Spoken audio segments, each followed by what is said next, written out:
it's Jodie with Stoutford's at Kissel Hill, and I am going to talk to you today about seed starting. You know, winter months can be long for those of us who like to garden, and we're just kind of itching to get back out there and see what we can do, but now's a great time to start planning what you want to do and even get some of those things started a while. So obviously we're at seed starting. It's so much fun to go into the stores right now and see all the different varieties. There's so many different things that you can get in seed that you can't always get at the store when you come in. So now's a good time, but you really want to pay attention to when you start those things. This is Livingston Seed Company, and I love those because right on the back it tells you when do you start it indoors. Now this pepper, for instance, start 4 to 6 weeks before last frost. And in our zone that we're in here in Pennsylvania, our last frost is Mother's Day. It's like May 15th. So you're looking back 2 months from that, 4 to 6 weeks. So you don't want to be starting these until mid-March. So now's a good time to kind of start planning, think about what you want to do, and get into that. So come in, start picking out stuff, and then once you have everything picked out and when you're going to start them, you want to figure out how you're going to start them.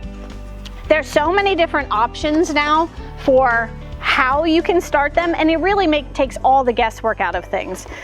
Things such as this self-watering kit that has the seed pods in them that are just these little jiffy pods. You put the seeds in them, water it, it puffs up to surround the seeds, and then this has a watering mat underneath. So as long as you keep that evenly moist, you're good to go. You don't have to really put too much thought into that.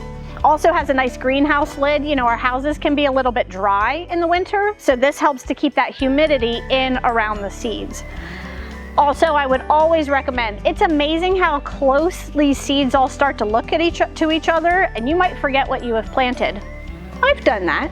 So make sure you're marking somewhere on here what you have planted and the dates that you have planted them, because you really want to kind of pay attention to their birthdays and when they can start getting moved out of either the seed pods or outside.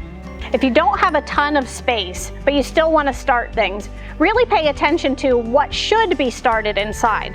Some things, such as this marigold, they're only going to need 5 to 10 days of germination time, so there's no point in putting them inside something right now. You can start them right before things go outside, or even direct sow them right into the ground outside. And it will tell you if you can direct sow. Direct sow means you just wait until the warm temperatures come up, that soil's up to temperature, and put them right into the ground. So you can save yourself time inside and space for what you really need to be starting inside. The other thing that's really nice is these kind of ones that fit on a windowsill. If you don't have a ton of room, it stretches it out. Same concept with the jiffy pots that wrap around the seeds and keep them moist, and your lid for the humidity. People ask me all the time is how often do you water them? It's really important when a seed is young that you don't overwater it. It still needs air. So you want to keep it evenly moist, kind of damp, but not soaking wet, so that there's still air that can get to that seed.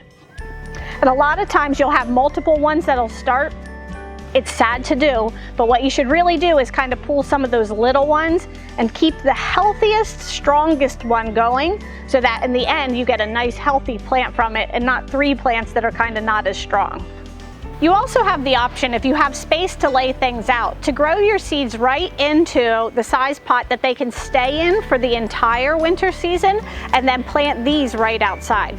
The jiffy pots are a great option for that. They're biodegradable. You can start your seeds right in these guys, and then when they're ready to go outside, you just plant the whole pot. And they'll just degrade and everything will be fine. You don't have to move things around as much. That's a nice option for tomatoes, peppers, things that you know you want this many and you want them to get big and not have to kind of keep reshuffling them. If you're gonna do that versus having the watering mats, I definitely recommend you get yourself a mister bottle. I love to water my seeds by misting them, because instead of drowning them with a watering can that you can't really control, this allows you to just evenly dampen the soil and still make sure that they can get that air that you need. If you're going to use something like this that doesn't come pre-filled, you really want to make sure that you're using a seed starting soil. We have a great one from Miracle Grow that has all of the perlite and peat moss that you need in there to allow that air without making it too heavy. You don't want to go outside and fill this with soil from our ground, because it's not going to be very good for seeds. So if you're ready to get started on this project, stop out at any of the stores. We have a great selection of lots of seeds from Livingston, Lake Valley Seed Company, and Burpee Seeds as well. You'll have plenty to choose from. The options are endless.